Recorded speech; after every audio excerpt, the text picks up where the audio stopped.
Okay, so today we're going to go over how to read and use a height of cut gauge just like this.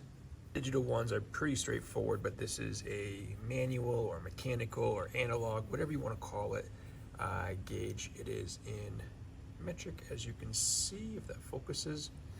And then the logic is pretty straightforward, like on how this works. So you put, the end of this and the other end of this on the rollers. We're going to tilt it up here in a second, turn it around. And then you basically hook this right here on the bed knife.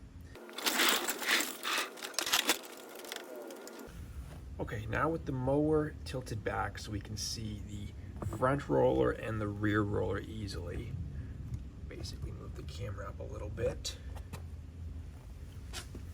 And then we're gonna start, first of all, by zeroing this out. It already is pretty darn close there, but how you do that, and you don't have to do it that often, but there's a nut right here, and I might need to get pliers to properly access it. This is kind of why the digital gauges are, just a little bit more preferred when it comes to zeroing out. And so this nut here allows you to rotate the face. So this is loose now. I turned it obviously left, and then you can rotate this face. You see that? You see how it's way out of whack now? And so the face rotates. Basically do that. No, yeah, right there. And then once you got that lined up, you're pretty much good. Now, that's the micro adjustment. There's also the macro adjustment, which is the little, the little circle there. So as you can see, like, you would read that height. I'm just pushing the bottom. As I'm pushing this bottom plunger right here, the top pops out because we're measuring from the flat surface of this bar to the bottom of this plunger. And so you read this based on this and then the outer number. So it's like, okay, that right there is like 0.1 of a centimeter. So 0.1 of a centimeter is 1 millimeter. There's 10 millimeters in 1 centimeter, and been a while since I used metric. And so you read it as the one in the little gauge first, and then the, what is that, 9.5, 9.4. So 0.1, well, it's just shy of that actually, so it's not, it's actually showing 1. It's going to be just 0.94 of a millimeter, because it's showing 1 but in the little gauge, but it's not quite there because of where the big gauge is, if that makes sense. So again, this analog is, just like any other analog or mechanical gauge, it takes a second to read, whereas digital is just so much quicker and so much easier. But this is totally fine as well. So let's actually use it here. So we got close enough to 0. I mean, it doesn't really matter about being that close. We're, residential lawn enthusiasts here. We're not, we definitely do not need it perfect. I'm just gonna sit right down. And so you place this on the rear roller and this on the front. And then, oh, and one other thing. If you need to zero it out, like we already did the fine tuning, but let's say that this was out of whack, because you can't zero that easily. So what you need to do is actually take this plunger, this cap right here, let me push it out, and this actually rotates on all gauges. Now some gauges, what they'll do is they'll fasten it. Ideally you don't want to weld it because you kind of want to be able to fine tune it.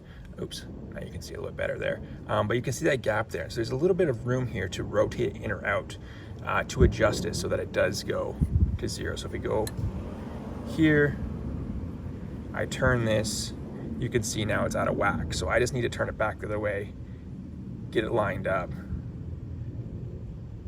and then we're good to go. And so you can use Loctite if you want, or something like that if you want to make it fixed. I don't. This is how I use it. How you see right here. This one's black, so it gets a little bit dirty. Anyways, so let's get to it here. So we're gonna pop this up here. I think you guys can see that. And you could go left and right. I'm just kind of in the center for this, but you would go left side and then make sure the right side is the same, because you can adjust it on each side on this mower. And then you basically push the plunger. You want to make sure you're in front of the bed knife so you can hook it. Push the plunger up. Now my lawnmower the height is, we're at the end of season here, so this is a bad gauge to use because of the range. Normally in season, I'm half an inch or lower, or right now we're closer to like, well, let's see. It's right around the max of what this gauge is at. And I just bumping around and talking to you, got it out of sync there. Basically, you hook it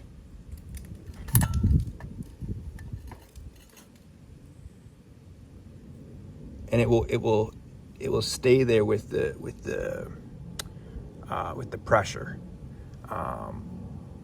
Basically, like this slides right on top of the bed knife, and we'll kind of hook there and sit there. But anyways, back to this. So it's beyond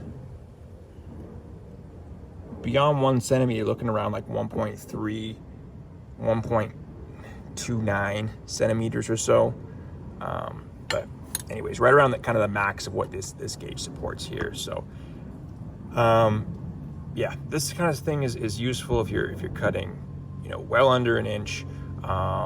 It's also useful, I recommend, to do to get a digital version of this. That's why these are I don't know, $10 cheaper. Actually, I think AccuGauge charges $200 for digital and $129 for analog, I think. Don't quote me, but I think on their website it's a lot more than $10 from them. But different brands will have like less of a difference, but I think they're at least $50 difference between digital and not. But digital is way easier. And yeah, like I said, you can stop it from bouncing around by applying. I would do a variety of Loctite that is, there's different colors. I think there's like a purple one, a black one, or different ones, but you can get ones that are not permanent, so you can make it kind of stuck there. But if you need to open it up, take it apart for whatever reason, you can do that. Some of the digital ones, they have the battery replacement up on the top, so you gotta disassemble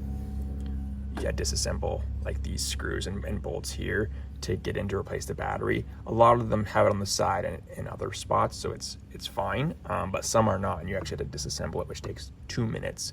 But there are basically conditions where you might want to take this off.